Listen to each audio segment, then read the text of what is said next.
কিন্তু actually guest রুমের টর্চারটা কী জিনিস এটা খুব প্রমিনেন্টলি সামনে চলে আসে যখন আসলে আবরার ফাহাদ মারা যায়। যখন 2019 সালের ফেব্রুয়ারি মাসে যখন ডাকসুর তফসিল ঘোষণা করলো, এরপর আসলে ক্যাম্পাসের পুরো চেহারা পরিবর্তন হয়ে গেল। হুট করে পুরো ক্যাম্পাসে একটা রমরমা অবস্থা, মানে ছাত্রলীগের গেস্ট রুমে গেস্ট রুম নেওয়া বন্ধ করে দিছে। মানে পোলাবানের জন্য তো ঈদ, মানে যারা একদম জুনিয়র লেভেলের পোলাবান তাদের জন্য তো পুরো ঈদের মতো একটা ব্যাপার। কোনো ভাইরা আগে যেরকম হচ্ছে যে গেস্ট রুম নিত, যেভাবে করে রাস্তাঘাটে যাওয়ার সময় সালাম দিতে হতো, সালাম টালাম বাদ, যে ভাইরা এতদিন গেস্ট রুম নিত তারাই এখন সালাম দিয়ে এসে ভোট খুঁজতেছে। তো এটা একটা খুবই একটা নতুন ব্যাপার, এবং স্টুডেন্টদেররা যে আসলে প্রতিবাদ করতে পারে, কিছু হইলে যে সামনে আসতে পারে, এই চর্চাটা কিন্তু আবার ডাকসুর সময় থেকে শুরু হয়েছিল। আমার মনে আছে আমরা যেহেতু কবি সুফিয়া কামাল হলে ছিলাম, তখন আমিও ডাকসুতে পার্টিসিপেট করেছিলাম ফার্স্ট ইয়ারে। তখন দেখা গেছে হলের প্রভোস্টের এগেনস্টে তখন আমরা মুভমেন্ট করছিলাম যে হলের ভোটটা আসলে ফেয়ার হচ্ছে না।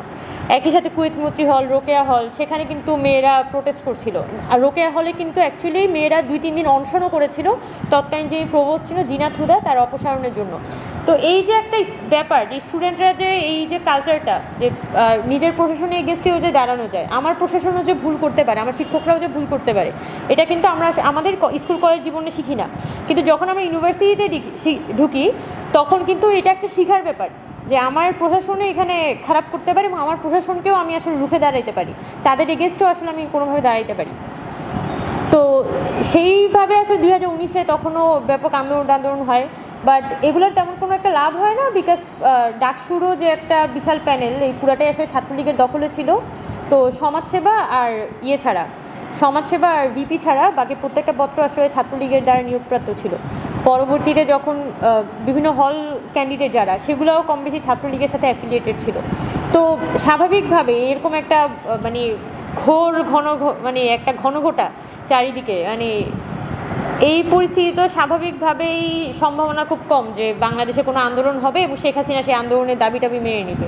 শুধুমাত্র একটা আন্দোলন ওই সময় সফল হয়েছিল, সেটা হচ্ছে আমাদের শহীদ আবরার ফাহাদ। উনি যখন অক্টোবরের 6 তারিখ আবরার ফাহাদকে বুয়েটে পিটিয়ে হত্যা করা হয়, এবং যেদিন আবরার ফাহাদকে হত্যা করা হয় এর পরের দিন 7 তারিখ আমার খুব ভালোভাবে মনে আছে, খুবই ভয়াবহ অবস্থা ছিল।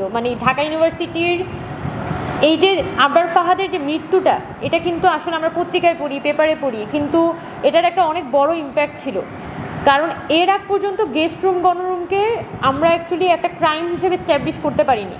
এটা মুখে মুখে সবাই অনেকে বলতো, সবার নিজেদের মধ্যে আলাপ করতো, কিন্তু অ্যাকচুয়ালি গেস্ট রুমের টর্চারটা কী জিনিস এটা খুব প্রমিনেন্টলি সামনে চলে আসে যখন আসলে আবরার ফাহাদ মারা যায়।